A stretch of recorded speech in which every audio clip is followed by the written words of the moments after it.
대한민국에서 매년 수천 명이 호주로 유학을 옵니다. 공항에서 캐리어를 끌면서 새로운 시작하고 업로드를 하죠. 저도 그랬습니다. 비행기 창가에서 찍은 구름 사진, 처음 계약한 쉐어하우스 방 사진. 그때는 정말 모든 게 설렜습니다. 그런데 1년쯤 지나면 조용히 무너지는 사람이 생깁니다. 성적, 영어, 돈, 물론 이유는 됩니다. 하지만 진짜 문제는 따로 있는데요. 바로 멘탈입니다. 유학생활은 생각보다 일정한 순서로 흔들리는데요. 설렘, 생존 모드, 번아웃, 그리고 깊은 외로움. 이 구조를 모르면 2억 원이 넘는 유학생활이 그저 고통스러운 기억으로만 남을 수 있습니다. 첫 번째는 설렘입니다. 처음 호주에 오면 모든 게 새롭고 자유롭습니다. 저도 처음 23살에 호주에 왔을 때 부모님 간섭이 없다는 사실 하나만으로 정말 행복했습니다. 처음에는 학교 가서 공부하면 어떻게든 되겠지, 영어는 뭐 살다 보면 늘겠지 라고 생각을 했었던 것 같아요. 그리고 한국에서 해오라는 영어 점수도 만들어 왔으니까 뭐 큰 문제는 없겠지? 라고 생각을 했어요. 처음에는 카페도 가고 바다도 가고 오페라하우스 앞에서 사진도 찍으면서 아, 나는 진짜 이제 호주 시드니에 사는구나, 이 기분에 약간 취해 있었던 것 같아요. 하지만 몇 달이 지나면 생존 모드가 시작됩니다. 제가 생각했던 것보다 영어가 훨씬 안 들리더라고요. 수업은 빠르고 특히 교수님이 전공 이야기가 아니라 되게 중간에 예화를 섞어서 농담을 할 때 저는 그게 농담 포인트인지도 모르겠고 그 말 자체가 안 들리는 거예요. 그래서 항상 웃어야 할 타이밍을 놓쳤었던 것 같아요. 또 수업 시간에 설명을 듣는데 호주 영어는 제가 교과서에서 배웠던 이 액센트랑은 좀 다른 게 있더라고요. 사실 병원에 실습을 나갔을 때는 훨씬 더 힘들었습니다. 학교에서는 그래도 친구들이나 교수님이 똑바로 이야기는 해주는데 환자들은 되게 웅얼웅얼거리면서 이야기를 많이 하는 거예요. 한 번은 길게 환자가 설명을 하는데 사실 중간 이후부터는 제가 제대로 듣지를 못했어요. 몇 번이나 미안한데 다시 한 번만 얘기해 줄래?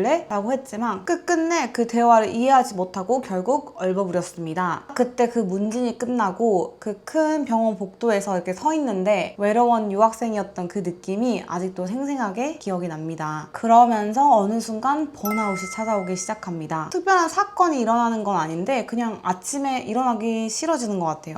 사람들한테 연락하는 것도 귀찮고 되게 예민해지고, 특히 저는 시험 기간마다 약간 이런 번아웃을 겪었던 것 같은데요. 진짜 그러면 안 되는 거 알면서도 아, 나 졸업 못하면 어떡하지? 이러다 진짜 영주권 못 따면 어떡하지? 영주권 점수제가 바뀌면 어떡하지? 나 그러면 졸업도 못하고 그냥 고졸이 되는 건가? 이러한 미래에 대한 정말 최악의 시나리오를 상상하면서 스스로를 더 갉아먹었던 것 같아요. 진짜 현실에서는 아무 일도 일어나지 않았는데 머릿속으로는 그 번아웃과 그 힘든 마음 때문에 부정적인 생각으로만 하는 거죠. 그러면서 그 다음 단계인 깊은 외로움의 단계로 넘어가기 시작합니다. 학교를 가는 평일에는 그나마 괜찮은데 주말에는 이 마음이 조금 더 깊어지는 것 같아요. 룸메이트는 바쁘고 자려고 침대에 누우면 한국은 밤이고 괜히 SNS를 켰다가 비교하기 시작합니다. 제가 대학교 2학년 때 한국 나이로 25살이었는데 한국에 있는 제 친구들은 이미 직장생활 2년차였습니다. 친구들이 월급 250만원, 300만원 받을 때 저는 대학생부터 다시 시작을 했던 거죠. 이런 압박감이 저를 더 힘들게 만들었던 것 같아요. 친구들은 이미 취업을 해서 잘 나아가고 있는 것 같은데 나는 왜 혼자 맨땅하러 호주로 유학을 와가지고 이렇게 다시 공부를 하고 있을까? 그런데 이 유학생활이 잘 된다는 보장도 없으니까 더 힘들었던 것 같아요. 특히 명절 때는 이러한 게 더 힘들었는데요. 추석이나 설날 때 저는 작은 방에서 공부를 해야 되는데 가족들은 모여서 전을 부치거나 웃고 있을 때 그때 진짜 외로움을 많이 느꼈던 것 같아요. 그리고 저는 학생 때는 항상 대학교가 끝나면 아, 나 한국으로 정말 바로 갈 거야 라는 그런 마음이 있었기 때문에 더 힘들었던 것 같은데요. 그 당시에 사람들은 저한테 그래도 넌 호주에서 공부하잖아, 얼마나 감사한 일이야, 이렇게 말을 했지만 그게 사실 저한테 그렇게 큰 위로가 되진 않았던 것 같아요. 그냥 시험 기간만 되면 집이 너무 그립고 제가 선택을 한 길임에도 불구하고 그리움과 후회, 부정적인 감정이 한꺼번에 오더라고요. 이 시기를 지나면서 저도 별의별 방법을 다 써봤는데요. 우울한 날에는 주말 내내 누워서 휴대폰 잡고 드라마 보고 유튜브 보고 이랬던 적도 사실 되게 많아요. 그런데 솔직히 말하면 여러분들도 이미 그러한 경험이 있으시겠지만 이렇게 한다고 해서 나아지는 건 없잖아요. 오히려 도움이 됐던 건 무작정 쉬는 것보다 환경 설정이었어요.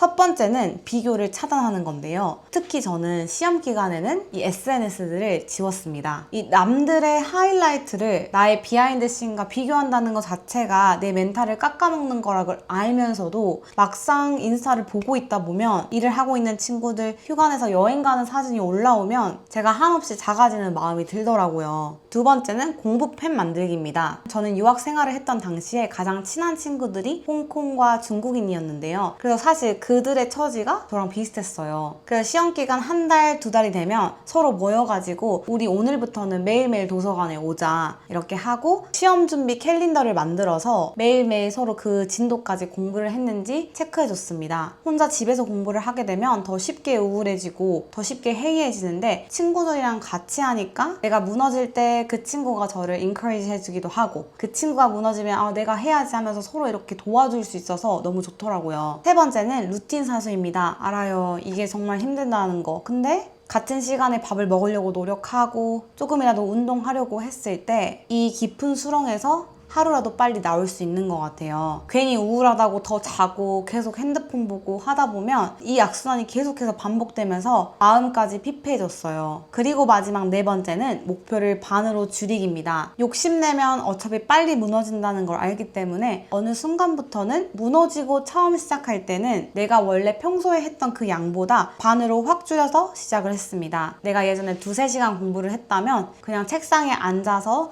30분 공부하는 것만으로도 스스로에게 이 정도 시작이면 됐다 이렇게 생각을 했던 것 같아요. 물론 사람마다 상황은 다를 수 있습니다. 영어 실력도 다르고 처한 상황도 다르고 전공도 다를 수 있죠. 그렇기 때문에 번아웃, 외로움의 강도와 기간도 다르다고 생각을 해요. 하지만 분명한 건 루틴과 환경 설정이 있는 사람은 버티고 그냥 비교에 빠진 사람은 무너진다는 겁니다. 주변의 수많은 사람들과 얘기하면서 느낀 건 호주 생활을 하면서 누구나 이러한 감정은 한 번쯤은 겪었다는 거예요. 하지만 그 길에 있을 때 우리가 절대 실패한 게 아니라 지금도 천천히 앞으로 나아가고 있다는 걸 여러분들께 꼭 말씀드리고 싶었습니다. 지금 유학생활을 하고 계신 분들 또는 한국에서 유학 준비를 하고 계시는 분들 모두 그 꿈에 가까워질 수 있도록 응원하겠습니다. 그럼 오늘 영상은 여기까지고 저는 다음 영상에서 뵙겠습니다.